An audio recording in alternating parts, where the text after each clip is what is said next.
The night I booked that Airbnb, I thought I had found the deal of my life. It looked almost too good to be real.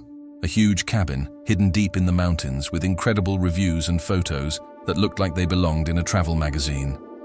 The price was less than half of every other place nearby. I remember laughing and telling my friends that somebody had probably made a mistake when listing it. One of them joked that cheap places in the middle of nowhere were always haunted. We all laughed. I wish I had listened. Because if I had closed the app that night and picked literally anywhere else, I probably would have never spent the longest weekend of my life wondering if I was going to survive until sunrise. Even now, I still avoid talking about that trip. I've never uploaded the photos. I deleted most of the videos. And every single time someone asks me why I refuse to stay in Airbnbs anymore, I just change the subject. Tonight, I am finally telling the whole story, because keeping it to myself has not made the memories disappear. If anything, they have only become louder. Every night when the room gets quiet, I still hear the same sound that woke me up at exactly 3:17 in the morning. 3 slow knocks on my bedroom door, then silence, then 3 more. I know what caused those knocks now. I just wish I had never opened that door. A few months earlier, I had decided I needed a break from work. Life had become one endless routine. Wake up, sit in front of my computer, answer emails, eat something quick, go back to work, sleep, repeat. I told myself I deserved a weekend somewhere peaceful. No crowded beaches, no loud cities, just trees, fresh air, and silence. I opened Airbnb and started searching for cabins within a few hours of driving distance. Most of them were expensive. Then I found the listing. The photo showed a beautiful wooden cabin sitting beside a small lake, surrounded by tall pine trees. There was a stone fireplace, large windows, a wraparound porch with rocking chairs.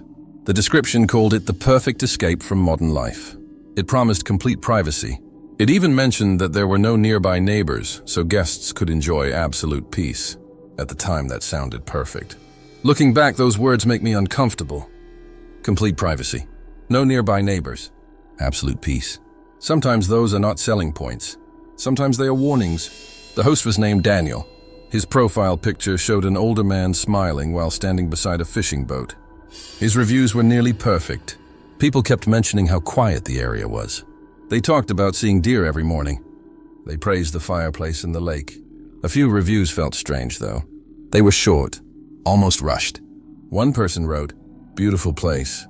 Did not sleep much." Another said, "Cabin was amazing. Strange noises outside at night, but probably animals." Someone else simply wrote, "Lock every door after sunset." I remember reading that review twice before laughing. I assumed they were joking. I clicked book now. Daniel replied within minutes. "Thanks for choosing the cabin. Check-in is after 4 p.m. Please arrive before dark if possible. Cell service becomes unreliable after sunset." That seemed reasonable. Remote places often have bad reception. The day finally arrived. I packed some clothes, snacks, my camera, a portable charger, and enough food for the weekend. I even brought a few horror novels because I thought sitting beside a fireplace reading scary stories sounded relaxing. Funny how life works sometimes. I drove for almost 4 hours. The highways slowly became smaller roads. The small roads became narrow, winding roads through thick forests. Eventually, my GPS started losing signal every few minutes. The sun was beginning to sink lower into the sky. I checked the time. 5:22. I still had another 30 minutes to go. The farther I drove, the fewer cars I saw. Then I stopped seeing any at all. The forest felt different from any place I had visited before. The trees seemed taller, older. Their branches stretched across the road until it almost felt like I was driving through a tunnel made of wood and shadow. I rolled my window down to enjoy the fresh air. There were no birds, no insects, no wind, just silence, real silence, the kind that makes you notice your own breathing. Eventually, I reached a rusty mailbox with the cabin number painted on the side. A dirt road disappeared into the trees. My GPS froze. I looked at Daniel's message. "Follow the dirt road until you reach the lake." I turned onto it. The road was rough enough to shake my entire car. Branches scraped against the windows. The forest grew darker. Then suddenly everything opened. The cabin stood exactly like the pictures. It was beautiful. The lake reflected the orange evening sky. Smoke drifted gently from the chimney. For a moment, I actually smiled. Maybe this trip really would be perfect. I parked and stepped outside. The air felt colder than it should have. Not freezing, just strangely cold. The front door was unlocked. Daniel had left a key on the kitchen counter with a handwritten note. Welcome. Please keep every curtain closed after sunset. Lock every door before 10 p.m. Do not leave the porch lights on all night. If you hear knocking after midnight, ignore it. Enjoy your stay. I stared at the note for several seconds. It had to be a joke. Maybe Daniel enjoyed messing with guests. I laughed to myself and tossed the note onto the counter. The inside of the cabin looked exactly like the listing. Everything smelled like old wood and fresh coffee. The fireplace was already stocked with logs. The kitchen was spotless.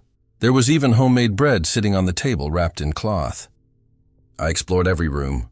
One bedroom upstairs, one downstairs, a bathroom, a reading room. Everything looked perfect. Still, I could not shake the feeling that somebody had been inside only moments before I arrived. Not because anything was out of place, because the house felt occupied. You know that strange feeling when you walk into a room and instantly know someone was just there? That feeling stayed with me. I unpacked my bags and decided to relax on the porch before it got dark. The lake looked beautiful. The water barely moved, no boats, no birds, nothing. Then I noticed something across the lake. Another cabin. It was much older, half hidden behind trees. Its windows looked completely black. I smiled, so much for having no neighbors. I raised my camera and zoomed in. Before I could take a picture, someone stepped into one of the upstairs windows. Just a silhouette, standing perfectly still. Watching me, I lowered the camera. Raised it again. The window was empty. I assumed someone else had rented that cabin. No big deal. I waved anyway. Nobody waved back. The sun disappeared behind the trees. The temperature dropped almost instantly. I went inside and remembered Daniel's note. Keep every curtain closed after sunset. I rolled my eyes but closed them anyway. Outside became nothing but darkness. Inside the cabin, everything felt warm again. I cooked dinner, watched a movie, read for a while. Eventually, I noticed something strange. The silence. Not peaceful silence. Empty silence. There were still no insects, no owls, no frogs near the lake, nothing. It was like the entire forest had stopped breathing. Then came the first sound. Knock, knock, knock. 3 slow knocks. Not on the front door. On the window beside the fireplace. I froze. Maybe a tree branch. I looked outside, nothing, just darkness. I laughed nervously. Animals, probably. I went back to my book. About 10 minutes later, knock, knock, knock. This time it came from the back door. I looked toward it. The curtains covered the glass. Something about opening them suddenly felt like a terrible idea. I remembered the note. If you hear knocking after midnight, ignore it. I checked my phone. 12:04. The room suddenly felt much colder. I told myself someone nearby was playing a prank. Maybe teenagers. Maybe another guest, trying to scare visitors. I walked toward the back door anyway. My hand reached the curtain. Just before I touched it, a voice spoke from the other side. Very softly, almost whispering, "Please let me in." I stopped breathing. I did not move. Every part of me wanted to believe it was another guest who had gotten lost in the woods. Maybe someone needed help.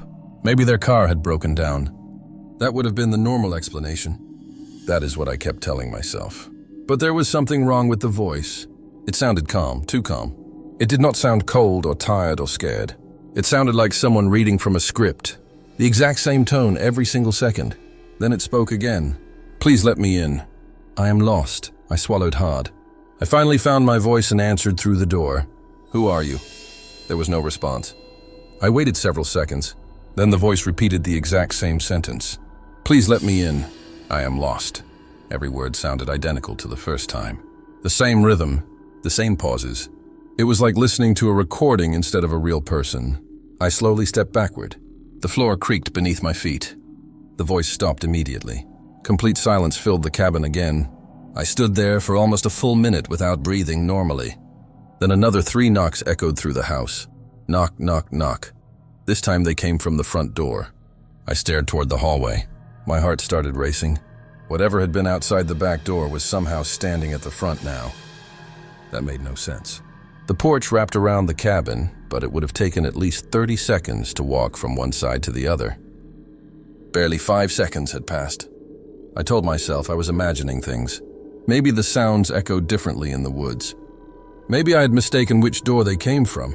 Then I heard footsteps. Slow footsteps. They walked across the wooden porch. Each one made the old boards groan. The sound moved around the cabin. Front porch, side wall, back porch. It circled the entire house at a slow, steady pace. I switched off every light except the fireplace. Somehow sitting in the dark felt safer. I do not know why.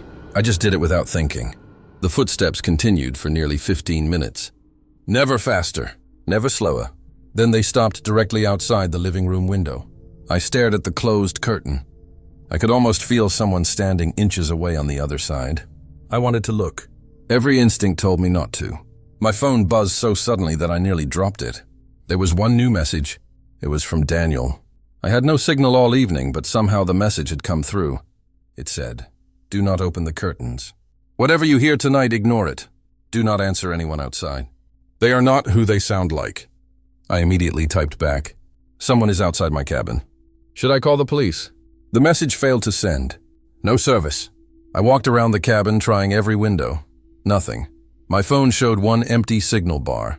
Then the screen flickered. Another message from Daniel appeared. This one looked older.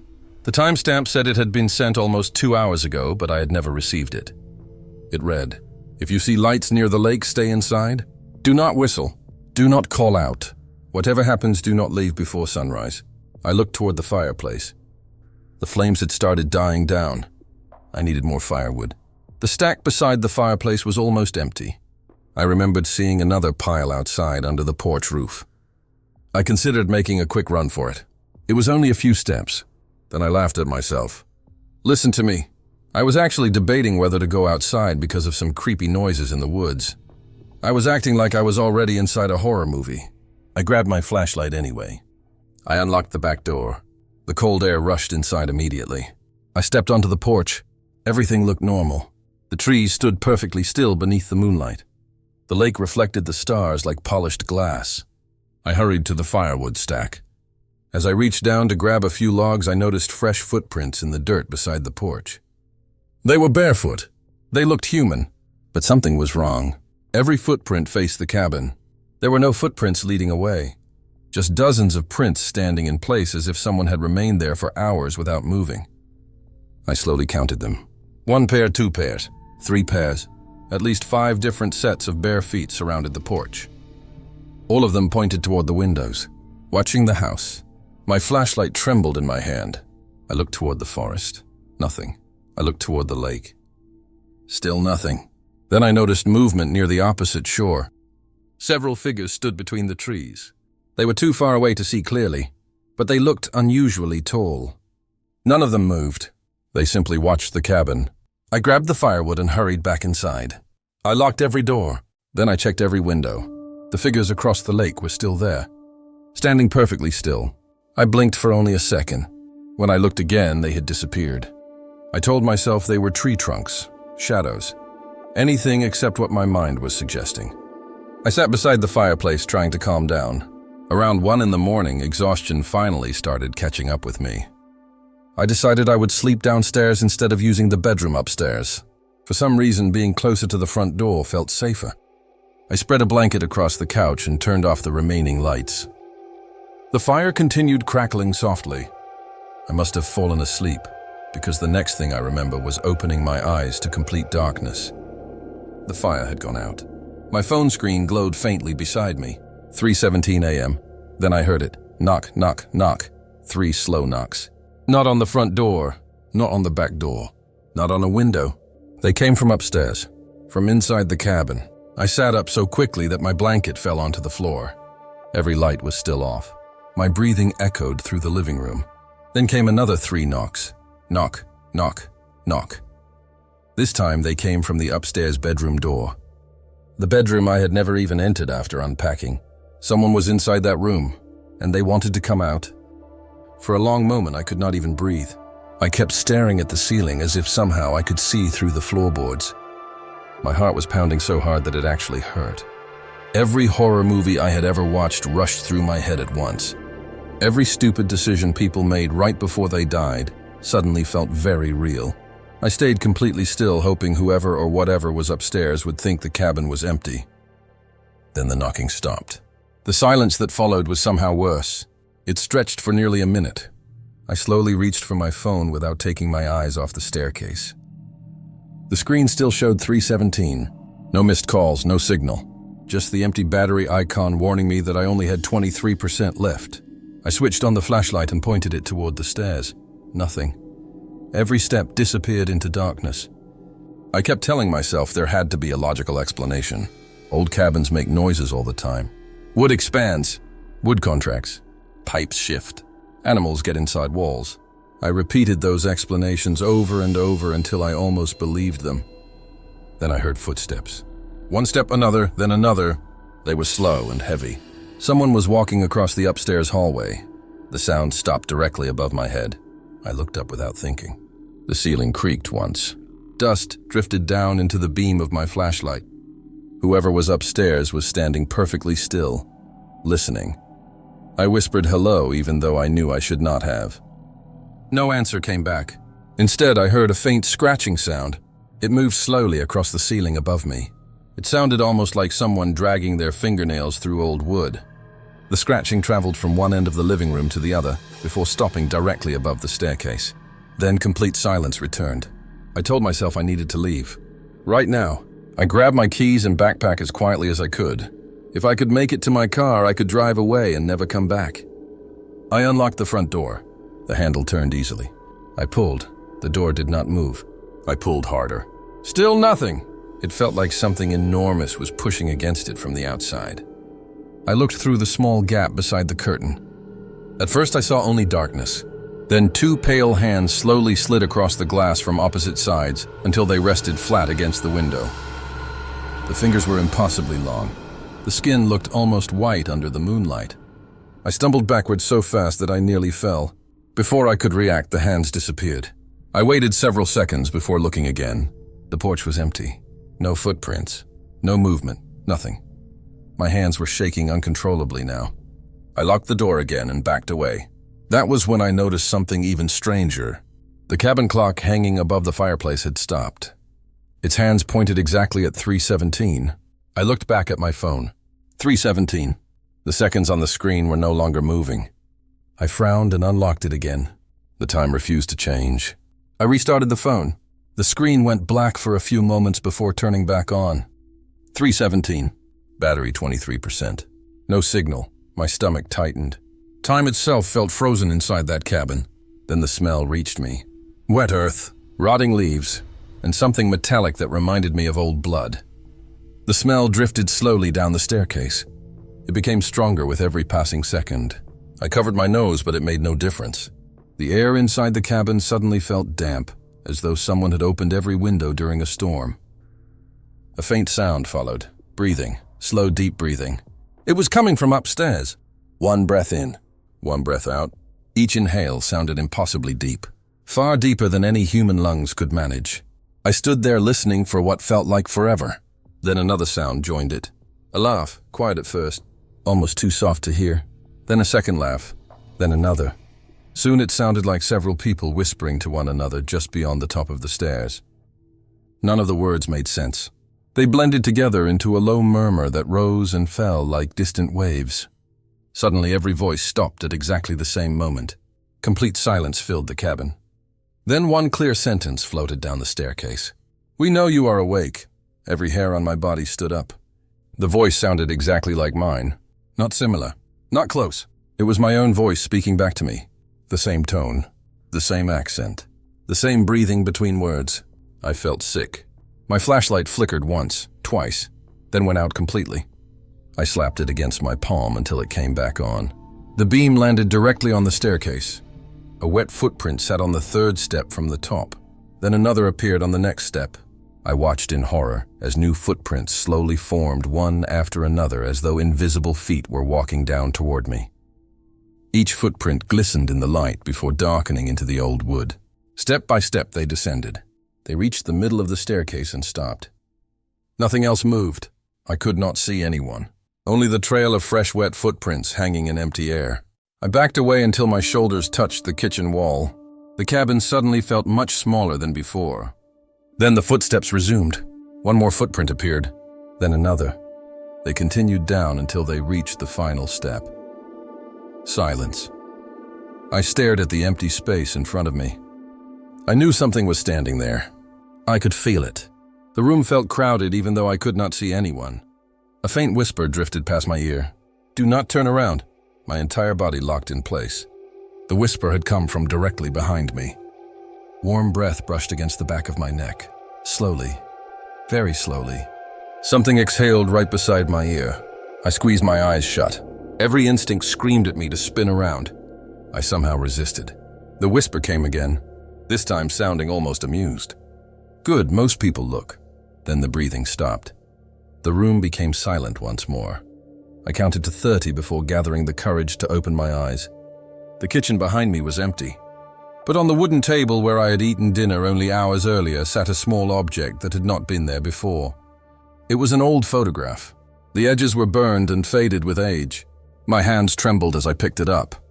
The picture showed the cabin exactly as it looked now. The lake, the porch, the trees. But instead of being empty, the porch was crowded with people. At least 12 of them stood shoulder to shoulder facing the camera. Every face had been scratched away except one, mine. I dropped the photograph onto the table as though it had burned my fingers. For several seconds I just stared at it. My face looked exactly the way I looked now. Same jacket, same haircut, same expression.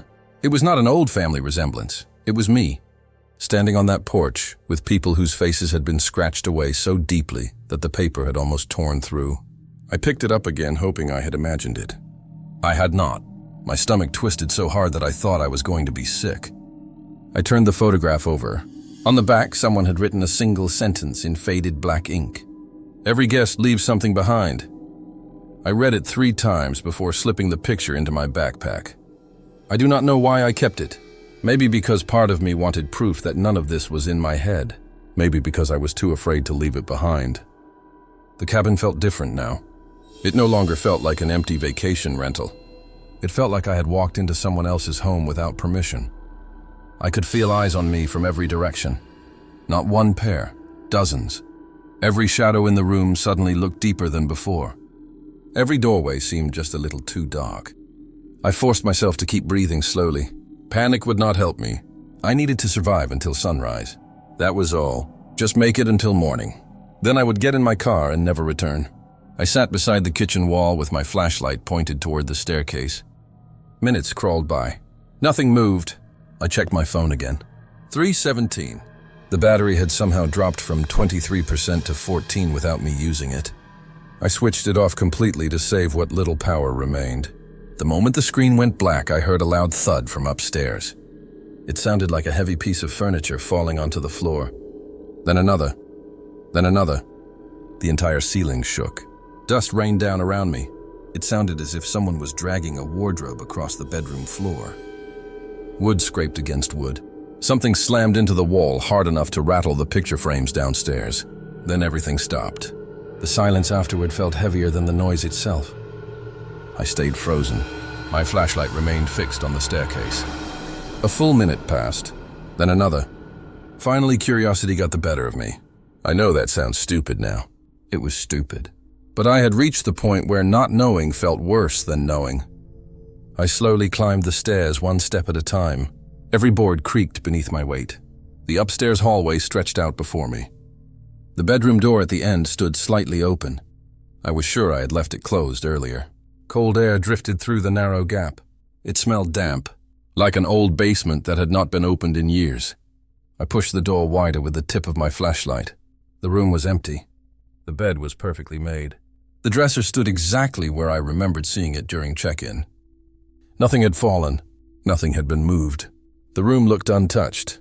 Then I noticed something on the pillow, a folded piece of paper. I walked over and picked it up. My own handwriting covered the page. My heart nearly stopped. I recognized every letter instantly. It looked exactly like something I would write. The note read, "Do not stay for the second night. Whatever happens, leave before sunset tomorrow." I did not listen the first time. My hand started shaking again. I turned the paper over, hoping there was more. There was nothing. Just those 2 sentences. I whispered to myself that someone was playing an elaborate prank. That had to be it. Hidden cameras, fake notes, actors outside. It was the only explanation that made any sense. I looked around the bedroom, searching for cameras. behind the smoke detector, behind picture frames, under shelves, nothing. I even checked inside the lamps. Still nothing. As I reached beneath the bed, my fingers touched something cold. I pulled it toward me. It was an old leather suitcase covered in dust. The lock had already rusted away. I opened it slowly. Inside were clothes. A camera, a wallet, several notebooks. Everything looked decades old. The driver's license inside the wallet belonged to a man named Michael Harris. The photo showed someone in his late 20s smiling at the camera. Tucked beside the license was an Airbnb reservation confirmation printed on yellowed paper. Same cabin, same address, different year. The reservation had been made almost 11 years earlier. My breathing became shallow. I opened one of the notebooks. Most pages were blank. Then I reached the final entry. If anyone finds this, then leave immediately. The host is real. The cabin is real. But the guests never leave. Every night they become louder. Every night another face disappears. If you hear someone using your voice, never answer. If you see yourself outside the window, keep the curtains closed. If sunrise comes and the lake is still silent, then it is already too late. I slammed the notebook shut. At that exact moment, something knocked gently on the bedroom window. 3 slow knocks, knock, knock, knock. I turned toward the glass without thinking. The curtains were half open. Standing outside only a few feet away was a man wearing my clothes. He looked exactly like me. Same face, same height. Same backpack hanging over one shoulder. He smiled. I did not. He slowly raised one hand and waved at me as though greeting an old friend. Then he pressed one finger against his lips. His smile widened until it stretched far beyond anything a human face should be able to do. Then he whispered through the glass, "You are in my room now." My legs gave out beneath me. I stumbled backward into the dresser. Before I could stand again, the figure outside vanished. Not by walking away. Not by fading into the darkness. 1 second he was there. The next, the window reflected only my own terrified face. I stared at that reflection for several seconds. Then it smiled. I wasn't smiling. I stumbled away from the window so fast that I crashed into the bedroom door. My shoulder hit the frame hard enough to send pain shooting down my arm, but I barely noticed. I could not stop looking at the glass. My reflection was still there. It looked exactly like me except for one thing. It continued smiling, slowly, calmly, patiently. I reached up and touched my own face. My reflection did not. It simply stood there with that impossible grin. Then it lifted one hand and tapped the inside of the glass. Knock, knock, knock. 3 slow taps. My chest tightened. I looked away for less than a second. When I looked back, the reflection was normal again. It copied every movement perfectly. The smile was gone. I stood there, breathing heavily, trying to convince myself that exhaustion was making me hallucinate. I had barely slept. I had been scaring myself for hours. There had to be a reasonable explanation. Then I noticed something in the corner of the mirror. Standing behind me was another person. I spun around immediately. The bedroom was empty. I turned back toward the window. The figure behind my reflection was still there. Tall, thin, motionless. Its face was hidden by darkness. I refused to look again.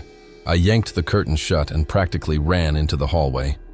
The moment I stepped out of the bedroom, every door upstairs slammed shut at exactly the same time. The sound echoed through the cabin like a gunshot. The floor beneath my feet vibrated. I grabbed the railing and hurried down the stairs 2 at a time. As soon as I reached the living room, I heard another noise. It was coming from outside. At first, it sounded like someone walking through dry leaves. Then another set of footsteps joined it. Then another.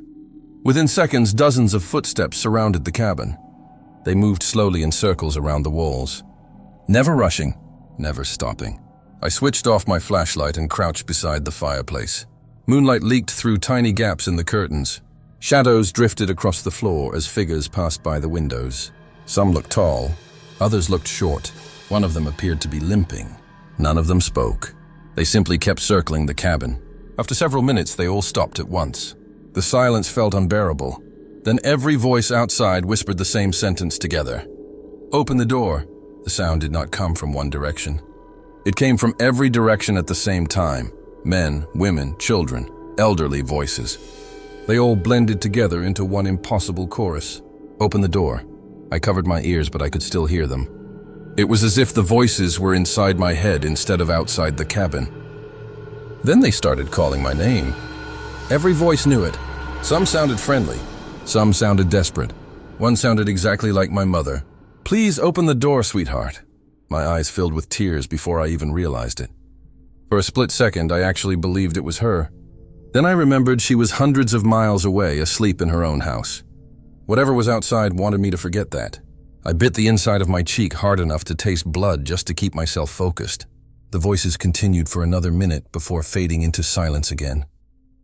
I waited. Nothing. Finally, I gathered enough courage to peek through the smallest gap in the curtain. The porch was empty. The yard was empty. The trees stood perfectly still. Then I looked toward the lake. My blood ran cold. The surface of the water was covered with people. At first, I thought they were standing in the lake. Then I realized they were floating just beneath the surface.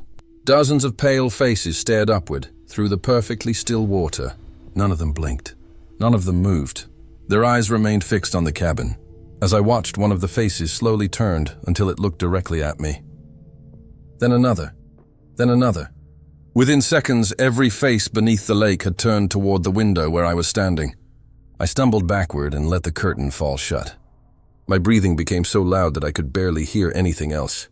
A soft ringing suddenly echoed through the cabin. I frowned. It sounded familiar. I followed the noise into the kitchen. Sitting on the counter was an old rotary telephone that I was certain had not been there before. It continued ringing. Once, twice, 3 times. I stared at it. Every instinct told me not to answer. The ringing stopped. 5 seconds passed. Then it rang again. Louder this time. I do not know why I picked it up. Maybe because I wanted to hear another human voice. Maybe because fear makes people do irrational things. I lifted the receiver slowly and held it to my ear. For several seconds there was only static. Then someone spoke. "Do not trust the sunrise." It was Daniel. I recognized his voice immediately. He sounded terrified. Before I could answer, he continued speaking very quickly. "If the birds are silent in the morning, you are already trapped. Leave before you see yourself. Whatever happens, do not follow anyone into the woods." The line crackled violently. I shouted that someone was outside and asked where he was. There was no answer. Only heavy breathing. Then Daniel whispered one final sentence. "I never owned that cabin." The call disconnected. I lowered the receiver slowly. My hands had gone completely numb. If Daniel had never owned the cabin, then who had been sending me messages? Who had accepted my booking? Who had left the key on the kitchen table? Before I could think any further, a car engine echoed faintly through the forest. My head snapped toward the front window. Headlights appeared between the trees. Relief washed over me so suddenly that I nearly laughed. Someone was finally here. Maybe another guest. Maybe a ranger. Maybe the police. The vehicle rolled slowly into the driveway and stopped beside my car. The headlights remained on. The driver's door opened. A man stepped out wearing a dark jacket. Even from a distance, he looked familiar. He walked toward the porch, carrying a flashlight. As he came closer, I finally recognized him. It was Daniel. At least I thought it was. He smiled warmly and waved. Then he called out in a calm, friendly voice. "Sorry for the late visit. I forgot to mention one house rule." He stopped directly outside the front door. His smile slowly faded. He looked straight at me through the curtain, even though there should have been no way for him to see me standing there. Then he quietly said, "You already let the wrong guest inside." My heart stopped. I had never opened the door. So what exactly had entered the cabin with me? I stumbled away from the window so fast that I crashed into the bedroom door. My shoulder hit the frame hard enough to send pain shooting down my arm, but I barely noticed. I could not stop looking at the glass. My reflection was still there. It looked exactly like me except for one thing. It continued smiling, slowly, calmly, patiently. I reached up and touched my own face. My reflection did not. It simply stood there with that impossible grin. Then it lifted one hand and tapped the inside of the glass. Knock, knock, knock. 3 slow taps. My chest tightened. I looked away for less than a second. When I looked back, the reflection was normal again. It copied every movement perfectly. The smile was gone. I stood there breathing heavily, trying to convince myself that exhaustion was making me hallucinate. I had barely slept. I had been scaring myself for hours. There had to be a reasonable explanation. Then I noticed something in the corner of the mirror. Standing behind me was another person. I spun around immediately. The bedroom was empty. I turned back toward the window.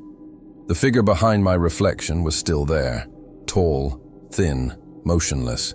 Its face was hidden by darkness. I refused to look again. I yanked the curtain shut and practically ran into the hallway. The moment I stepped out of the bedroom, every door upstairs slammed shut at exactly the same time. The sound echoed through the cabin like a gunshot. The floor beneath my feet vibrated. I grabbed the railing and hurried down the stairs 2 at a time. As soon as I reached the living room, I heard another noise. It was coming from outside. At first, it sounded like someone walking through dry leaves. Then another set of footsteps joined it. Then another. Within seconds, dozens of footsteps surrounded the cabin. They moved slowly in circles around the walls, never rushing, never stopping. I switched off my flashlight and crouched beside the fireplace. Moonlight leaked through tiny gaps in the curtains. Shadows drifted across the floor as figures passed by the windows. Some looked tall, others looked short. One of them appeared to be limping. None of them spoke. They simply kept circling the cabin. After several minutes, they all stopped at once. The silence felt unbearable. Then every voice outside whispered the same sentence together. "Open the door." The sound did not come from one direction. It came from every direction at the same time. Men, women, children, elderly voices. They all blended together into one impossible chorus. "Open the door." I covered my ears, but I could still hear them. It was as if the voices were inside my head instead of outside the cabin. Then they started calling my name. Every voice knew it. Some sounded friendly. Some sounded desperate. One sounded exactly like my mother. "Please open the door, sweetheart." My eyes filled with tears before I even realized it. For a split second, I actually believed it was her. Then I remembered she was hundreds of miles away, asleep in her own house. Whatever was outside wanted me to forget that. I bit the inside of my cheek hard enough to taste blood just to keep myself focused. The voices continued for another minute before fading into silence again. I waited. Nothing. Finally, I gathered enough courage to peek through the smallest gap in the curtain. The porch was empty. The yard was empty. The trees stood perfectly still. Then I looked toward the lake. My blood ran cold. The surface of the water was covered with people. At first, I thought they were standing in the lake. Then I realized they were floating just beneath the surface. Dozens of pale faces stared upward through the perfectly still water. None of them blinked. None of them moved. Their eyes remained fixed on the cabin. As I watched, one of the faces slowly turned until it looked directly at me. Then another. Then another. Within seconds, every face beneath the lake had turned toward the window where I was standing. I stumbled backward and let the curtain fall shut. My breathing became so loud that I could barely hear anything else. A soft ringing suddenly echoed through the cabin. I frowned. It sounded familiar. I followed the noise into the kitchen. Sitting on the counter was an old rotary telephone that I was certain had not been there before. It continued ringing, once, twice, 3 times. I stared at it. Every instinct told me not to answer. The ringing stopped. 5 seconds passed. Then it rang again. Louder this time. I do not know why I picked it up. Maybe because I wanted to hear another human voice. Maybe because fear makes people do irrational things. I lifted the receiver slowly and held it to my ear. For several seconds there was only static. Then someone spoke. "Do not trust the sunrise." It was Daniel. I recognized his voice immediately. He sounded terrified. Before I could answer, he continued speaking very quickly. "If the birds are silent in the morning, you are already trapped. Leave before you see yourself. Whatever happens, do not follow anyone into the woods." The line crackled violently. I shouted that someone was outside and asked where he was. There was no answer. Only heavy breathing. Then Daniel whispered one final sentence. "I never owned that cabin." The call disconnected. I lowered the receiver slowly. My hands had gone completely numb. If Daniel had never owned the cabin, then who had been sending me messages? Who had accepted my booking? Who had left the key on the kitchen table? Before I could think any further, a car engine echoed faintly through the forest. My head snapped toward the front window. Headlights appeared between the trees. Relief washed over me so suddenly that I nearly laughed. Someone was finally here. Maybe another guest. Maybe a ranger. Maybe the police. The vehicle rolled slowly into the driveway and stopped beside my car. The headlights remained on. The driver's door opened. A man stepped out wearing a dark jacket. Even from a distance, he looked familiar. He walked toward the porch carrying a flashlight. As he came closer, I finally recognized him. It was Daniel. At least I thought it was. He smiled warmly and waved. Then he called out in a calm, friendly voice, "Sorry for the late visit. I forgot to mention one house rule." He stopped directly outside the front door. His smile slowly faded. He looked straight at me through the curtain, even though there should have been no way for him to see me standing there. Then he quietly said, "You already let the wrong guest inside." My heart stopped. I had never opened the door, so what exactly had entered the cabin with me? I stood there frozen, with my hand still gripping the edge of the curtain. My mind kept repeating the same sentence over and over. "You already let the wrong guest inside." It made no sense. I had been alone since I arrived. I never opened the door after dark. I ignored the knocking. I kept every window shut. So what was he talking about? I looked back toward the man standing outside. He had not moved an inch.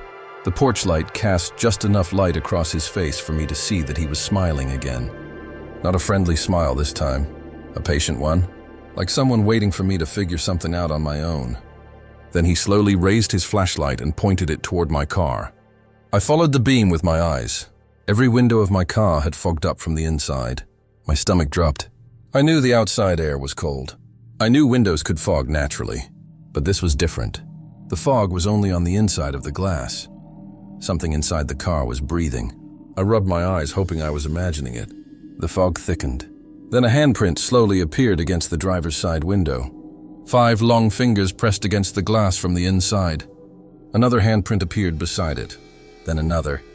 Within seconds, every window was covered with pale handprints pressing outward. My legs nearly gave out beneath me. I looked back toward the porch. The man who looked like Daniel was gone. The front yard was empty again. The headlights remained on, but there was nobody standing beside the car anymore. I pulled the curtain closed and stepped away. My breathing echoed through the living room. Then I heard it. A soft click. It came from somewhere behind me. I turned slowly. The front door was still locked. Every window remained shut. Then another click echoed through the cabin. This one came from upstairs. It sounded exactly like a bedroom door slowly opening. I grabbed the fireplace poker and held it with both hands. It was the only thing nearby that resembled a weapon. My palms were sweating so badly that I almost dropped it. The upstairs hallway disappeared into darkness. I kept staring at it, waiting for something to appear. Nothing happened for nearly 30 seconds. Then footsteps began again, slow, heavy, deliberate. One step at a time. They crossed the hallway, reached the staircase, then stopped at the very top. I could not see anyone, only darkness. Suddenly, the wooden steps groaned beneath invisible weight. One step creaked, then the next, then another.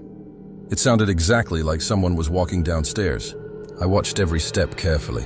Halfway down, I finally saw it. The wood bent slightly beneath each invisible footfall. Whoever was descending the staircase had no visible body, but the stairs reacted to its weight. The air around it shimmered faintly like heat rising from hot pavement. It continued downward until it reached the final step. Silence. I tightened my grip on the poker. My arms were trembling uncontrollably. Then something brushed past my shoulder. I felt cold air slide across the side of my face. The smell of damp earth filled my nose again. It moved past me slowly. I turned just enough to follow it with my eyes. Nothing. Yet I could hear footsteps continuing across the living room toward the kitchen. Cabinet doors opened by themselves. One after another. Drawers slid outward. Plates rattled softly. Then everything stopped. I waited. The refrigerator door slowly swung open. The light inside spilled across the floor. Something unseen stood in front of it because the light kept disappearing and reappearing as though a body was blocking it. A bottle of water floated off the shelf. The cap twisted open by itself. Half the bottle emptied into thin air. Then the bottle dropped onto the floor. It rolled across the kitchen tiles until it bumped gently against my foot. I did not move. My brain refused to process what I had just watched. The invisible presence seemed completely comfortable inside the cabin, almost as if it lived there. Then a chair slowly slid away from the dining table. It scraped loudly across the wooden floor before stopping. Another chair moved beside it, then another. One by one, every chair pulled itself away from the table until they formed a perfect circle facing inward. The room became silent again. A few seconds later, the first chair creaked as though someone had just sat down. Then another. Then another. Soon every chair around the circle began creaking under invisible weight. It sounded like an entire dinner party had quietly taken their seats. Low whispers filled the kitchen. I could not make out the words.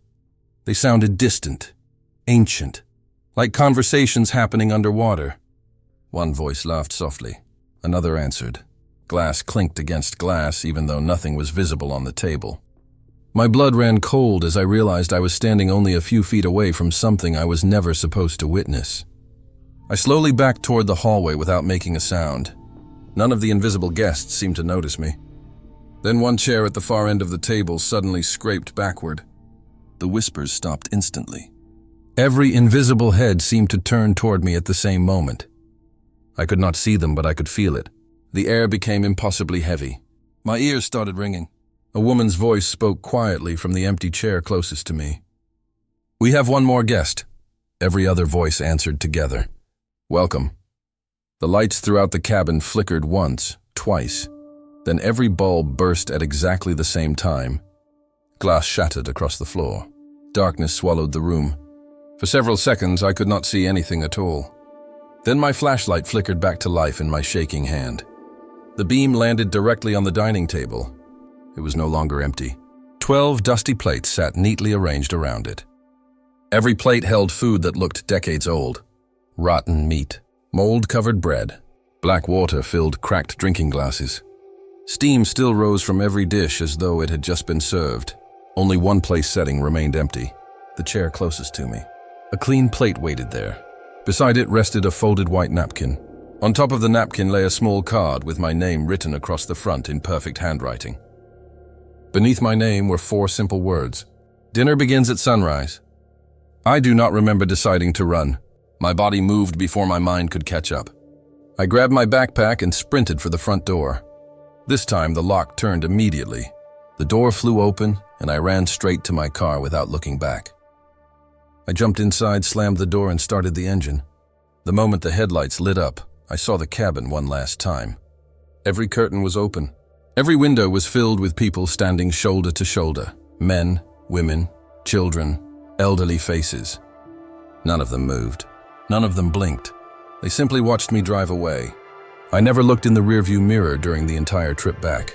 I made it home just after sunrise, convinced it was finally over. I unpacked my bags, threw away my muddy clothes, and tried to forget the entire weekend. A few hours later, I reached into my backpack and found something I know was never there before. It was the same white dinner card from the cabin. Only the writing had changed. My name was gone. Underneath it was a new message. "Thank you for accepting the invitation. We will see you again on your next stay." I laughed nervously and tossed it into the trash. That night at exactly 3:17 in the morning, I woke up to 3 slow knocks on my bedroom door. Then a familiar voice whispered from the hallway, "Welcome home."